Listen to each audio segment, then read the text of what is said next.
Hi, I'm Chef Tony Matassa with bbqguys.com. In this video, we're making spicy smoked ribs with a cane syrup and whiskey glaze in our Blaze Kamado. We'll get started by making the rub.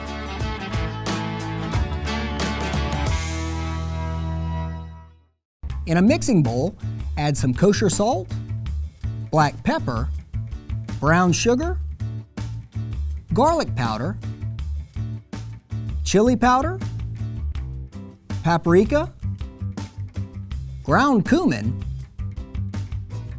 ground coriander, ground cardamom, rubbed sage, dried ground orange peel, a little cayenne pepper for a spicy kick, and some tapioca starch. Mix the rub together well, then it's time to get these ribs seasoned to give them a great bark. Today I have 3 racks of St. Louis style ribs. Just make sure to coat all sides liberally with the rub, and it'll be time to get the Blaze Kamado set up. For the water pan, I like to add aromatics so that the added moisture also adds some flavor while the ribs cook. I'll start by adding the juice of 3 oranges. Make sure to toss in the orange peel as well. Next up, I have 4 sprigs of rosemary. And because we'll be adding whiskey to the glaze later, why not pour a little whiskey in as well? I have my Blaze Kamado loaded with natural lump charcoal, and on top of that, I'll add 5 chunks of cherry wood. To get the fire lit for low and slow, I like to get 2 handfuls of charcoal glowing in a chimney starter and pour them over the unlit coals. Now I'll place the middle grate in the Kamado, followed by a heat deflector stone. Place the water pan on the heat deflector, and it's time to place in the top cooking grid. I have the ribs lying in a standing rib rack with space in between them so that it'll make it a little easier when glazing later. It'll also allow the smoke to evenly surround the ribs. Close the lid and allow your Blaze Kamado to preheat and stabilize to around 225 degrees Fahrenheit. This is what my vent settings look like for smoking temperatures.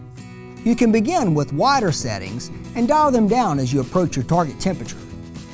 For the glaze that we'll use towards the end of the cook, grab a saucepan and pour in your favorite whiskey. Place over medium heat and let it reduce by about half. Once reduced, we'll pour in a little cane syrup. Mix well to incorporate, then finish off the glaze with some diced, unsalted butter. Remove from the heat when the butter is almost completely melted and set aside until it's time to glaze the ribs. Our ribs have been smoking for about 3.5 hours and they're looking incredible. I'll go ahead and baste them with some of our whiskey cane syrup glaze. Just look at that beautiful bark. When the smokiness of the ribs meets that whiskey, it's really a match made in heaven. After you have all sides well coated in the glaze, close the lid and let the ribs go for about another 30 minutes. We're now about 4 hours in. They're looking pretty tender. I'll glaze them one last time and let them go for another 30 minutes to let the glaze caramelize. Don't worry if your ribs are not as tender as you want them at this point. Just let them smoke a little longer. Ribs don't always adhere to a formula of time. Great barbecue is certainly a test of one's patience. I'm trying my best not to dig in right now. For the final 30 minutes, I like to bring the heat up to around 325. This will work wonders for the glaze. All right, our ribs are looking like they're ready to come off the grill. Tint them with foil and allow them to rest for 10 to 15 minutes before slicing. Let's get these ribs sliced. Beautiful. They have a nice smoke ring, a healthy bark, and they look tender and juicy. It's time to see how we did.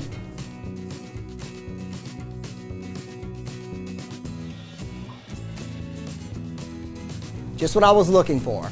That cane syrup glaze rounds out the heat just perfectly. I hope that you enjoyed it today and I hope that you'll check back often. I'm Chef Tony Matassa, and remember, at bbqguys.com, we smoke the competition.